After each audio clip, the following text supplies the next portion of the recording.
हाल में ही श्रीमती विमला देवी भार्गव जो भाजपा की वरिष्ठ नेत्री थी, जिन्होंने कहीं न कहीं भाजपा को आगे बढ़ाने में अपनी अहम भूमिका निभाई थी, उनके निधन पर पत्र लिखकर उन्होंने शोक संवेदना व्यक्त की है।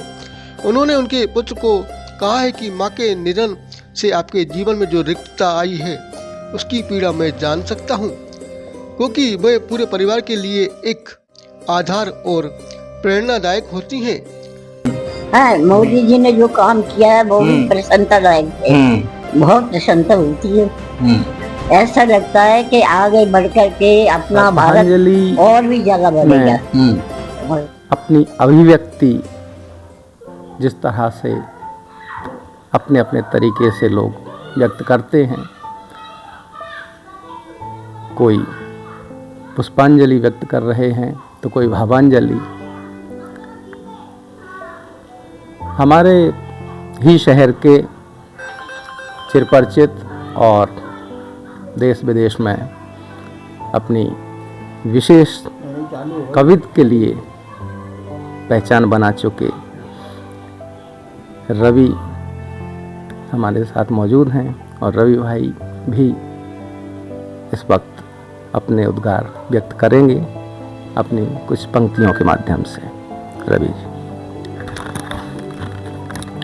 तो ये श्रद्धांजलि है और मैंने ये विशेष पंक्तियां हमारी मामी जी विमला भार्गव जी का जो अभी हाल ही में निधन हुआ है, अभी मैं यहाँ आया तो बड़ा माहौल गमगीन था, तो उसी माहौल में मैंने यहाँ बैठकर इस प्रांगण में कुछ पंक्तियां संवेदना की मेरे मस्तिष्क में आई और मैं सोच रहा था कि घर के लोग क्या सोचते होंगे, उनका परिवार, उनके बच्चे नाती, आखिर उनका एक बहुत ही महत्वपूर्ण अपनी माँ उनकी चली गई हैं। तो मैंने कुछ पंक्तियां यहाँ पर लिखी हैं, बस मैं वो व्यक्त करना चाहता हूँ, सुनिएगा।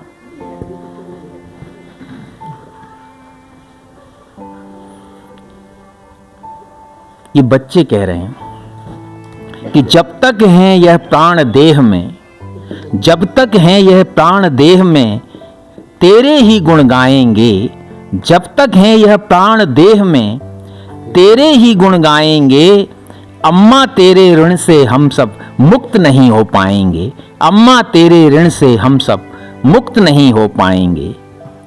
बहुत दुखी हैं संजय भैया, बहुत दुखी हैं संजय भैया, चेहरे की मुस्कान गई, अजय प्रभाकर पूछ रहे हैं अम्मा कौन जान गई। बहुत दुखी हैं संजय भैया, चेहरे की मुस्कान गई, अजय प्रभाकर पूछ रहे हैं अम्मा कौन जहान गई।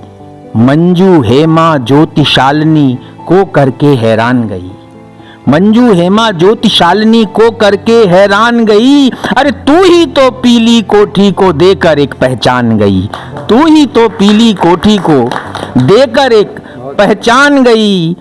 तो संगीता भाभी बोली, संगीता भाभी बोली माँ कैसे तुझे भुलाएंगे, अम्मा तेरे ऋण से हम सब मुक्त नहीं हो पाएंगे। घर सारा फल फूल रहा था, घर सारा फल फूल रहा था अम्मा के आशीषों से, घर सारा फल फूल रहा था अम्मा के आशीषों से, अपना हर गम भूल रहा था अम्मा के आशीषों से, हर जन झूला झूल रहा था अम्मा के आशीषों से, मौसम भी अनुकूल रहा था अम्मा के आशीषों से। तेरे संग बिताए वे पल, तेरे संग बिताए वे पल याद बहुत ही आएंगे, अम्मा तेरे ऋण से हम सब मुक्त नहीं हो पाएंगे। कटी जवानी संघर्षों में, उनका जीवन मैंने प्रारंभ भी देखा था। कटी जवानी संघर्षों में लेकिन हिम्मत ना हारी, कटी जवानी संघर्षों में लेकिन हिम्मत ना हारी, चली राह पर सच्चाई की जीती जीवन की पारी, चली राह पर सच्चाई की जीती जीवन की पारी। गए छोड़कर संगी साथी, कितने लोगों को खोया, गए छोड़कर संगी साथी कितने ही बारी बारी, कदम कदम पर खूब निभाई पर तूने जिम्मेदारी, कदम कदम पर खूब निभाई पर तूने जिम्मेदारी। तो यादों के अनमोल खजाने, यादों के अनमोल खजाने हमको बहुत रुलाएंगे। अम्मा तेरे ऋण से हम सब मुक्त नहीं हो पाएंगे, मुक्त नहीं हो पाएंगे। कहते हैं कि मूल से सूद प्यारा होता है, और निश्चित रूप से अपनी दादी के लिए नमन भी दो शब्द कहना चाहते हैं, कहिए। इससे पहले कि जो मैंने दादी के लिए लिखा है मैं वो 2 शब्द कहूँ, सबसे पहले तो मैं यही कहना चाहता हूँ कि बड़ी भारी मन से लिखा है मैंने जो भी लिखा है दादी के लिए। कहना तो ये उनको मिलके चाहता था कभी, लेकिन पता नहीं क्यों अब लिखा है भारी मन से। एक दिन रात को नींद नहीं आई काफ़ी देर तक, क्योंकि दादी के मन में बहुत सारे ख्याल चल रहे थे। काफ़ी ऐसी चीज़ें थी जो दादी को कहना चाहता था, उनकी इच्छाएं जो पूरी करना चाहता था वो नहीं कर पाया। तो उनके लिए लिखा था मैंने कि मन की मौजी बहादुर फौजी थी हमारी दादी माँ। ये गाड़ी आप सामने में देख सकते हैं। तो ये लिखा था कि मन की मौजी बहादुर फौजी थी हमारी दादी माँ, चेहरे पर मासूमियत थी, हमेशा पूछा करती सबकी खैरियत थी। मोह सिर्फ परिवार का था उनको, एक सा प्यार दिया करती थी सबको। बहुओं से अक्सर करती थी टकरार, आखिर यही तो था उनका प्यार। बच्चों में जान बसा करती थी जिनकी, दूर गए तो शायद कदर भूल गए उनकी। याद करती रही वह दिन और रात, लेकिन दुनिया की भाग दौड़ में हम कर ही ना पाए उनसे जी भर के बात। रुतबा कमाल था उनका, बड़ी बड़ी हस्तियों में भी नाम था उनका। जिनसे था घर आंगन सारा खुशनुमा, वो थी हमारी प्यारी दादी माँ। अब जब ये सब लिख रहा हूँ तो सुनने के लिए आप नहीं हो। आपकी यादें तो हैं मेरे साथ, लेकिन अब आप नहीं हो। काश थोड़ा बेहतर मैं पोता होता, थोड़ा ठहर गोद में सिर रख सोया होता। काश आपका यूं जाना एक सपना होता, काश आपका यूं जाना एक सपना होता। कि जब वे हमारे सामने होते हैं तो हम उनसे वो बात नहीं कह पाते, और जब चले जाते हैं तब ये बातें हमको कचोटती हैं। यादें तमाम हैं, संस्मरण भी हैं, क्या कहेंगे?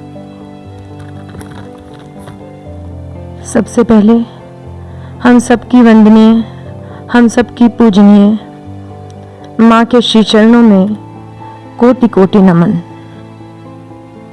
कहने को बहुत कुछ है, अनुभव और अनुभूतियों के अंबार हैं, लेकिन शब्द भंडार होते हुए भी आज मैं अकिंचन हूँ, अपने आप को दरिद्री अनुभव कर रही हूँ।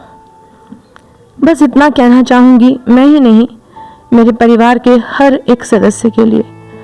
आंगन में लगी तुलसी सी थी हमारी सासू माँ।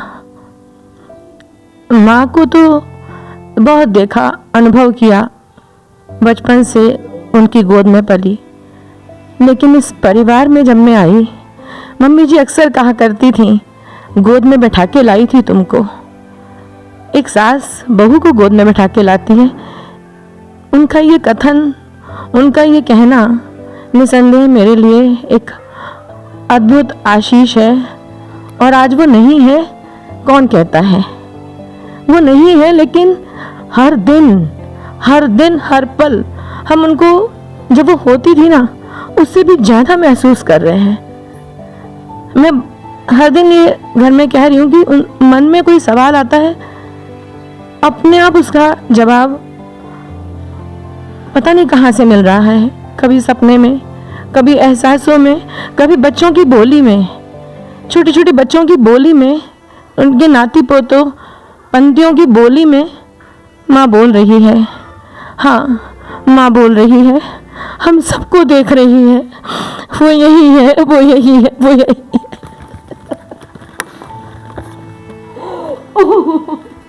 निश्चित रूप से संभालिए अपने आप को।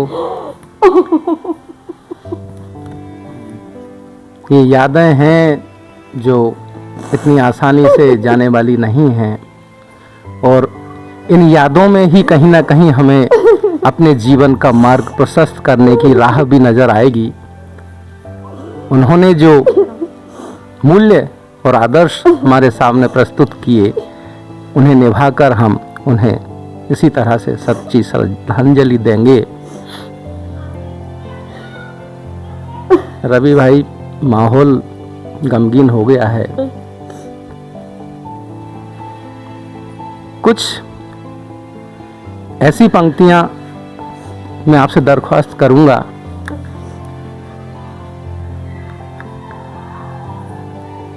ताकि शोक के इस वातावरण में कहीं ना कहीं एक संबल मिले उस दिव्यात्मा को याद करते हुए। रवि भाई।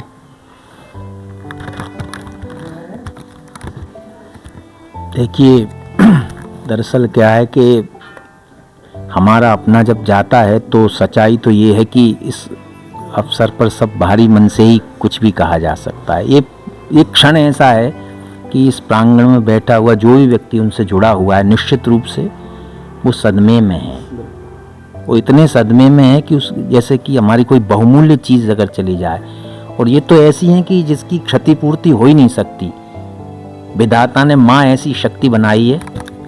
निश्चित रूप से हम इस समय, मेरा मानना ये है कि हमें सिर्फ ये प्रार्थना करना चाहिए, क्योंकि मैंने कहीं पढ़ा था गीता में, दुख होता है लेकिन हमें ये प्रार्थना करना है कि वो हमारे बीच में। हमारा तो सनातन धर्म ये कहता है कि कोई भी जाने वाला व्यक्ति संसार से जाता नहीं है, दैहिक रूप से वो चला जाता है लेकिन अमूर्त रूप में वो हमारे साथ हैं। वो, ये मुझे विश्वास है कि वो हमको देख रही हैं, इस पूरे माहौल को भी वो देख रही हैं, भले ही सशरीर वो हमारे बीच में नहीं है।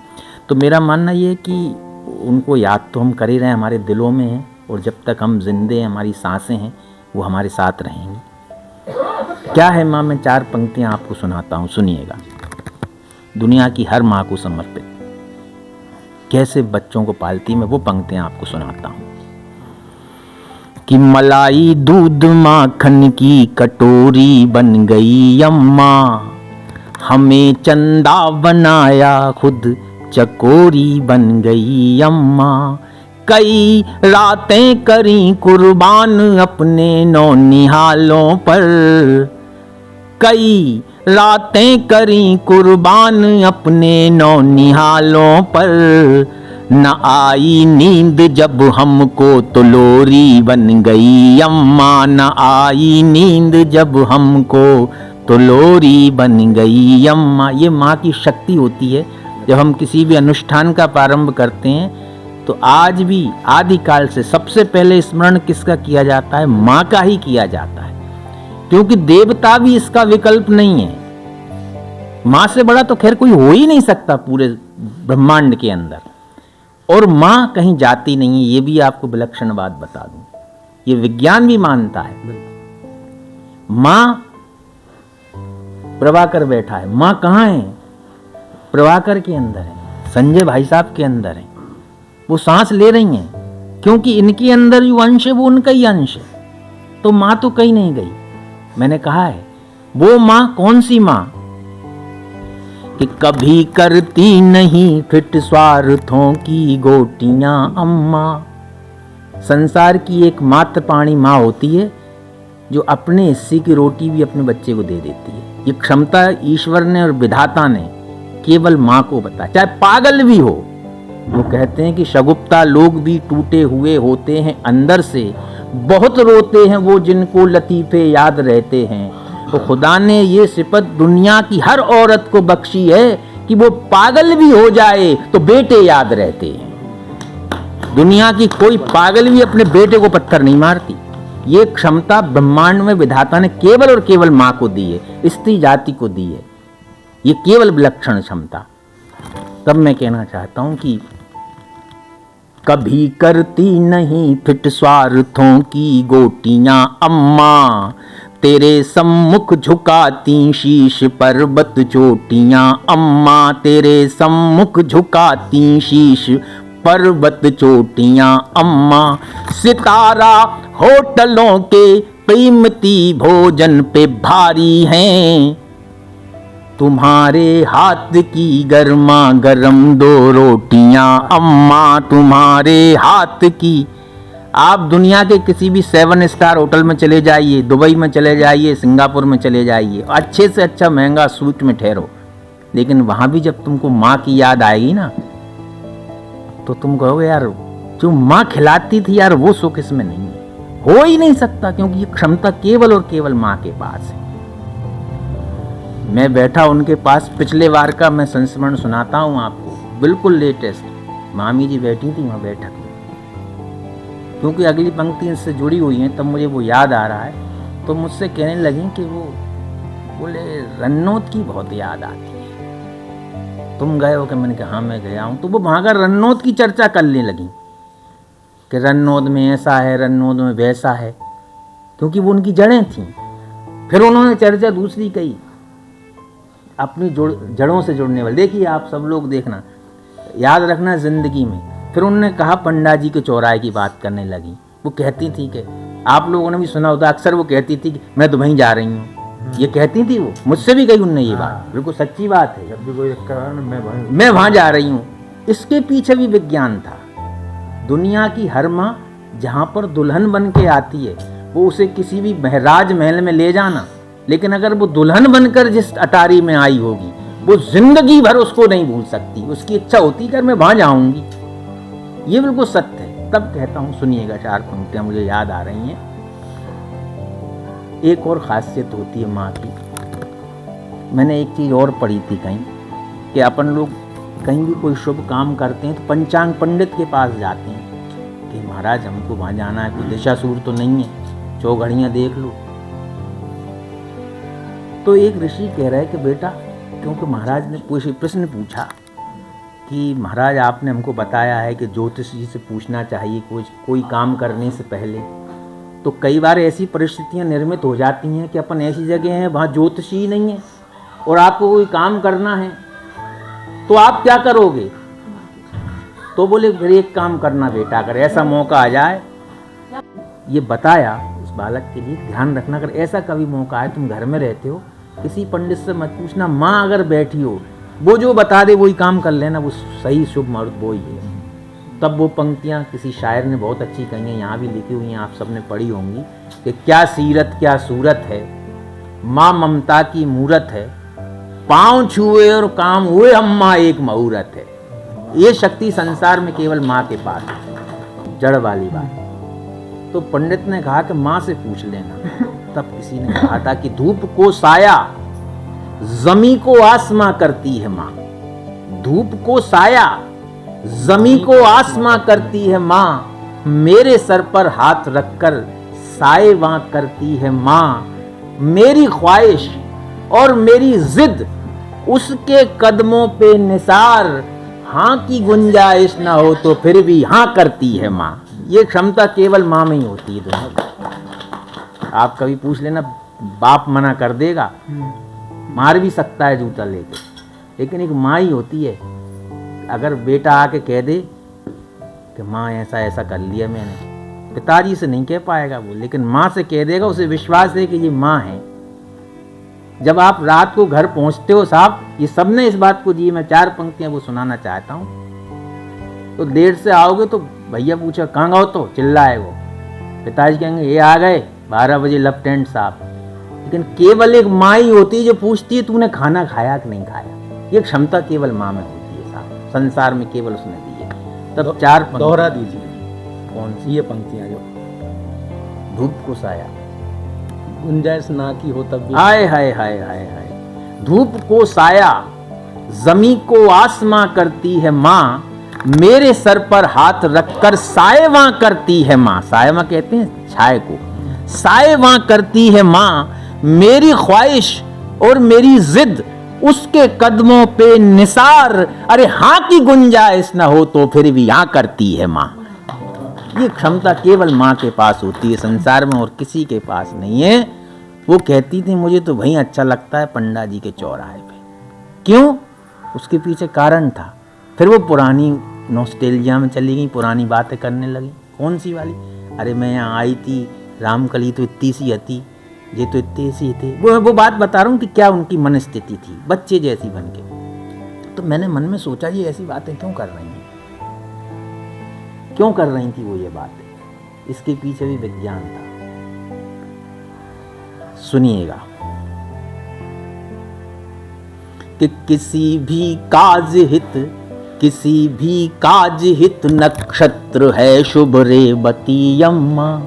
ऐसा विज्ञान कहता है कि नक्षत्र, रेवती नक्षत्र में यदि आप कोई काम करो तो वो काम कभी असफल नहीं होता।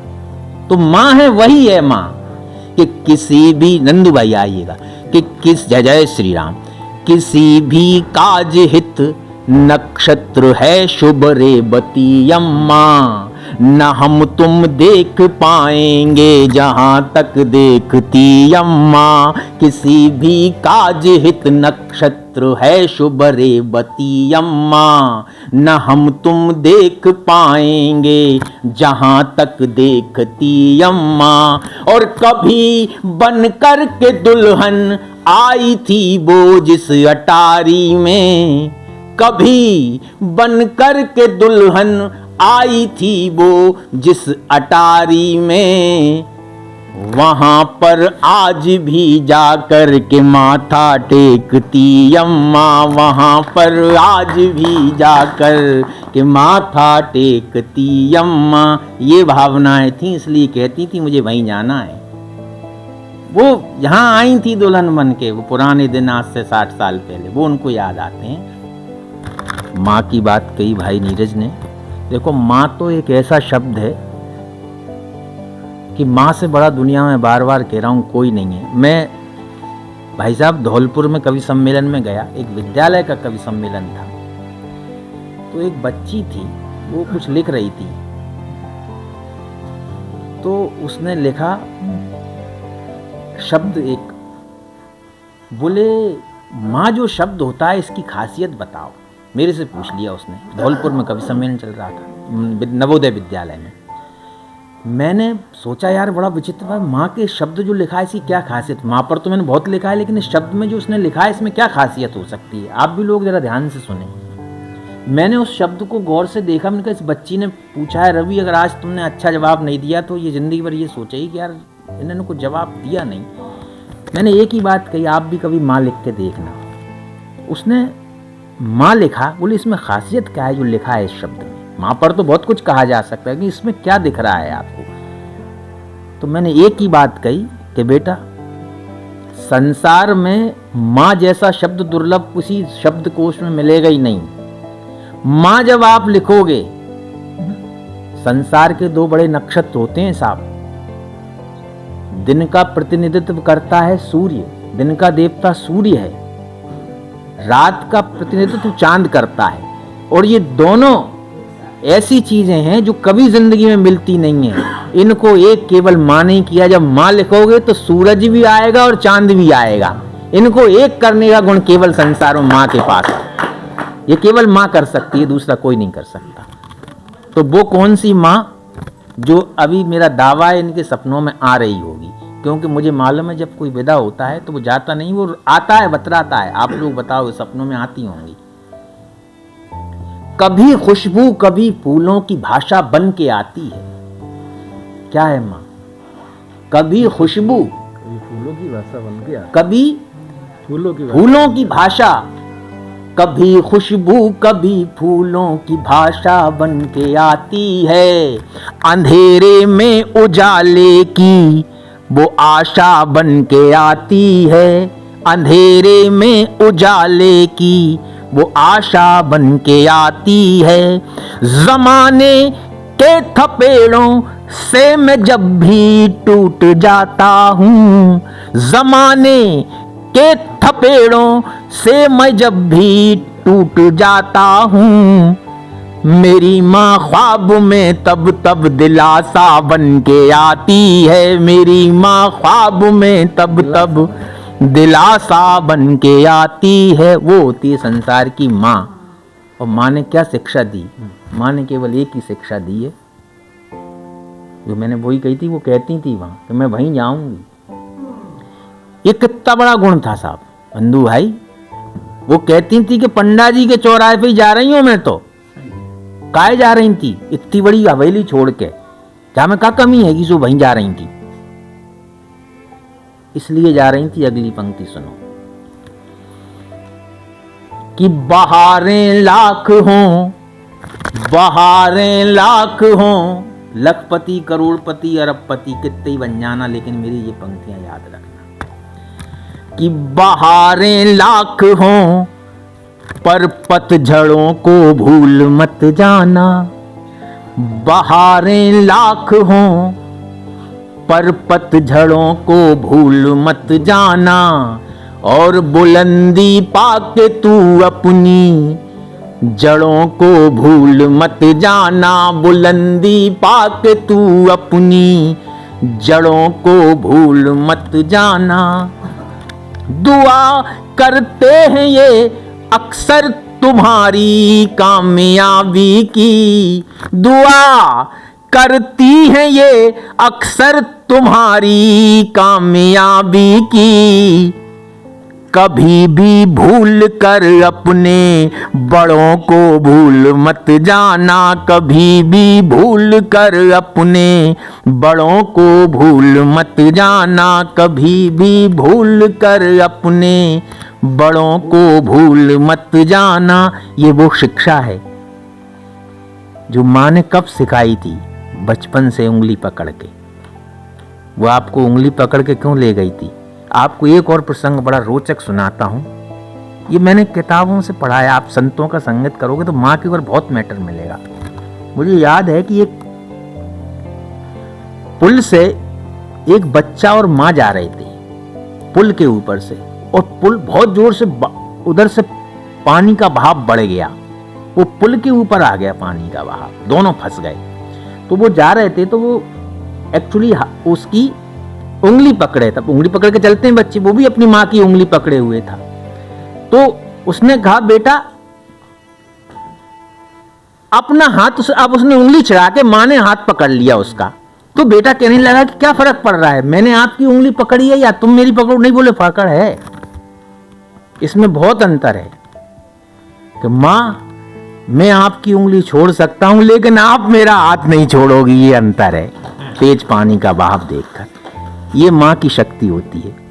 मुझे पता है तुम नहीं छोड़ोगी मेरा हाथ, हो सकता है मैं छोड़ दूं अपन को बचाने। संसार में ये ताकत केवल माँ के ही पास है साहब। गले गले तक डूब जाएगी लेकिन बच्चे को ऊपर सर पे ले लेगी। की सेवा मिन्नत जो शीश होता है। अगर आपने, अब ये आपकी भूमिका है, ये 4 पंक्तियां और आप लोग सुनो कि सदा माँ बाप की सेवा मिन्नत जो शीश होता है। यकीन माने उसी के साथ में जगदीश होता है। यकीन माने उसी के साथ में जगदीश होता है। उसे फिर कामयाबी से भला कोई रोक पाया है कि जिस सर पे बुजुर्गों का सदा आशीष होता है। कोई रोक ही नहीं सकता साहब, चले जाना अगर आपने माँ बाप की सेवा की है। और मैं ये विश्वास के साथ कह सकता हूँ, आप भी देख लेना, अगर कोई लड़का सफल हो रहा है अपनी जिंदगी में, कोई भी हो, आप मेरी बात समझ लीजिए, अगर वो सफलता अर्जित कर रहा है, दिन दूना रात चौगनी प्रगति कर रहा है, तो ये मानकर चलिए कि उसके ऊपर माता का और पिता का आशीर्वाद है। वरना ऐसे ही थोड़ी महल खड़े होते हैं यार, क्योंकि आशीर्वाद तो माता पिता का ही है। मेहनत परिश्रम पुरुषार्थ आपका है, लेकिन आशीर्वाद माँ का है। तो ये मैं कहना चाहता था। बहुत बहुत धन्यवाद। माँ की महिमा तो अपरंपार है और ना माँ को शब्दों में समेटा जा सकता है। जैसा कि कहा भी गया है कि